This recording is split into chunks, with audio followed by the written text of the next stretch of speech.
สบายดีพี่น้องทุกคนมาพี่น้องมื้อนี้มากินแกงขี้เล็กพี่น้องแกงขี้เล็กใส่หนัง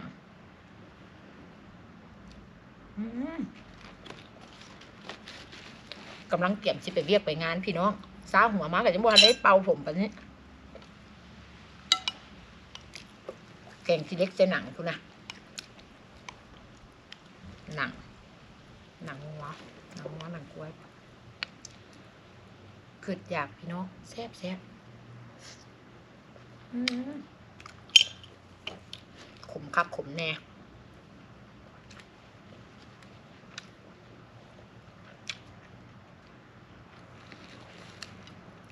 พุ่นนะตุ้ยคำเข่ากันเลยพี่น้อง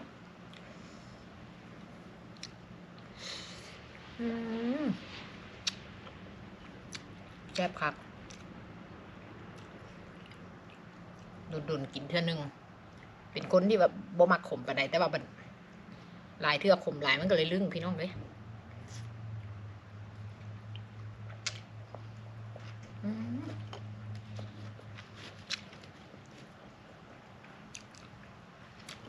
แซ่บแท้แซ่บพูดนะ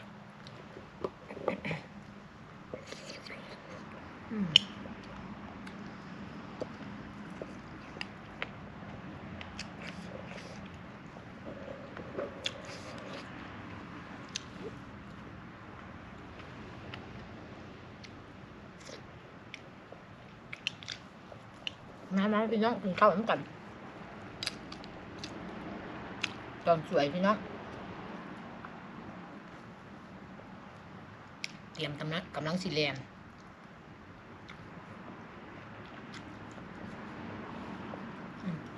ต้นไม้ใบหญ้ากำลังเขียวพี่น้องอ้อมแอมอยู่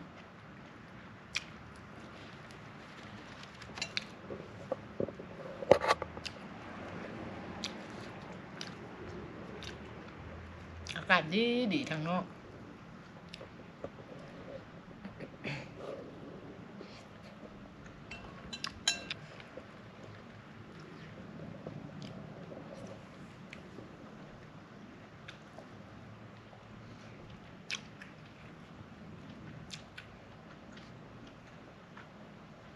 แซ่บค่ะพี่น้อง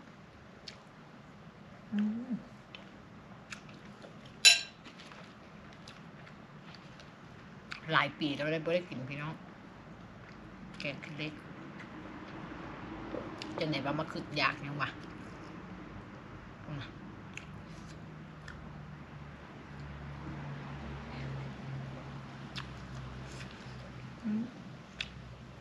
ทั้งคุยทั้งสด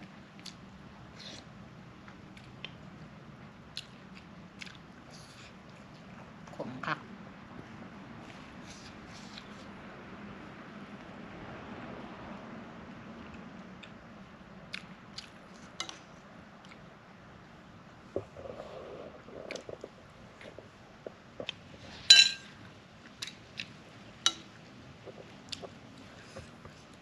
มาพี่น้องมากินน้ำกันพี่น้อง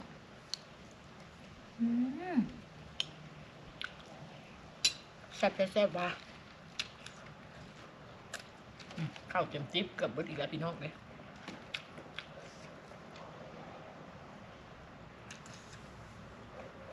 ข้าวเย็นเหนียวมาคุยสิมันก็คักเลยเนี่ย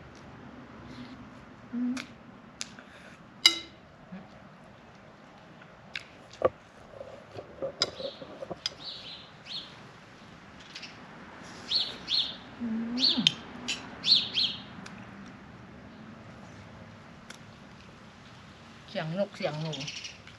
เบิ่งตามต้นไม้พี่น้องสูงเบิ่งหุ่นต้นใดก็ได้5 ต้น 6 ต้นสูงคักต้นไม้ค่อยอากาศงามดีมือแจ่มใสล้มกับล้มวอยหน่อยนึงบางทีบ่มีลมบัดนี้ล้มหน่อยนึงพี่น้องล้มหน่อยนึงตอนหนัง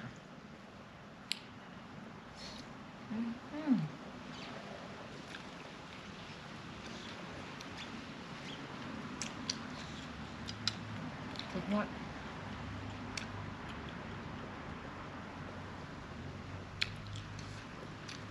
แ ซ่บครับสมอยากครับ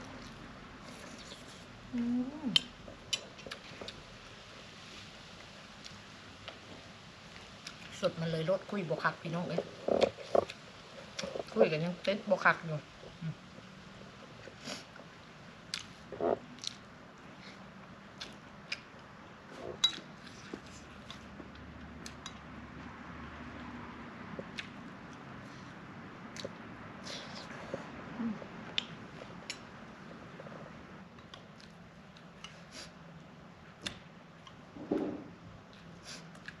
ชอบตอนหนัง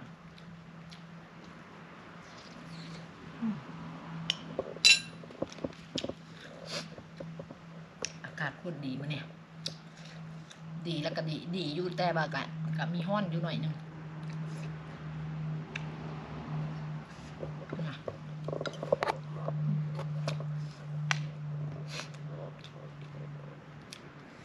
สดตอนหนังเข้าไป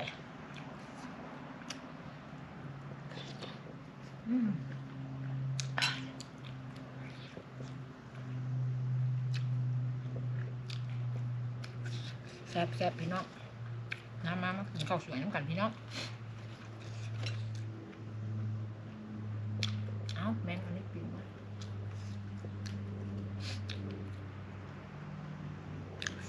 แต่ถ้าไปการมันจะบอกผู้ใดกันได้พี่น้องเอ้ย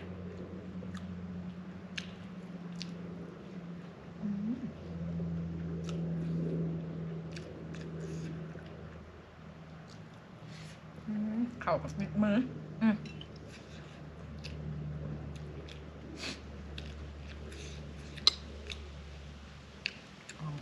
อ้อมชิ้นเล็กหรือแกงชิ้นเล็กอันเดียวกันบอกพี่น้อง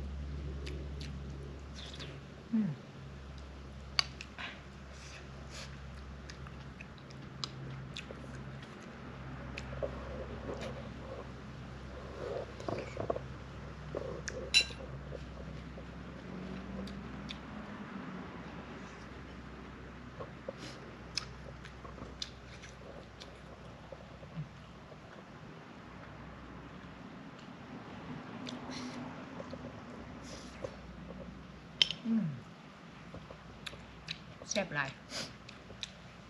มาเด้อผู้ใดอยากนำเด้อแกงขี้เล็กใส่หนังอ้อมขี้เล็กใส่หนังจะเป็นอ้อมยังแกงจะเป็นแกงขี้เล็กกันแหละพี่น้องเอ้ยโอเคพี่น้องแลนก่อนพี่น้องบัดนี้แลนก่อนเว้าแล้วก็สิแดนแล้วบัดนี้แลนไปการพี่น้องเอ้ยโอเคบาย